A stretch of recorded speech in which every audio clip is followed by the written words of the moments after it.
আশা করি নির্বাচন সুষ্ঠু এবং নিরপেক্ষ হবে। এই নির্বাচন জন্য জনগণ দীর্ঘদিন ধরে অপেক্ষা করে আছে। 16 বছর বাংলাদেশের জনগণ ভোট দিতে পারে নাই।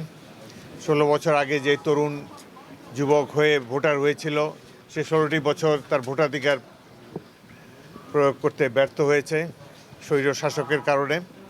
এখন দেশে মাফিয়া নেত্রী শেখ হাসিনা দেশ ছেড়ে পালিয়ে গিয়েছে। সুতরাং জনগণ স্বস্তির নিঃশ্বাস ফেলেছে এবং প্রত্যেকটি ভোটার আশান্বিত যে তারা এবার তাদের পছন্দের প্রার্থীকে ভোট দিতে পারবে। আর শহীদ ওসমান হাদির কথা আপনারা সবাই জানেন।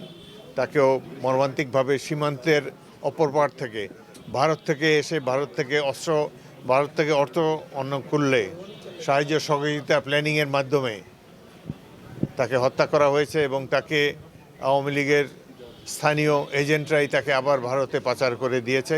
সুতরাং জনমনে অনেক সন্দেহ রয়েছে। তারা আশঙ্কিত যে আগামী নির্বাচনের জন্য যে সময় বাকি আছে, 1-1.5 মাস সময় যেটি বাকি আছে, এই সময় আরও হত্যাকাণ্ড চালাবার জন্যে এই মাফিয়া দল আওয়ামী লীগ সচেষ্ট থাকবে এবং তাদেরকে প্রতিবেশী রাষ্ট্র থেকেও সহায়তা দেওয়া হবে। তাদের জন্য অভয়াশ্রম গড়ে তুলেছে তারা ভারতের মধ্যে বিভিন্ন জায়গায়। এখানে বাংলাদেশি নাগরিককে হত্যা করেই গণতন্ত্রকামী মানুষের জীবন বিনষ্ট করে আবার তারা ভারতে প্রবেশ করে বিনা বাধায়। এটি অত্যন্ত দুঃখজনক।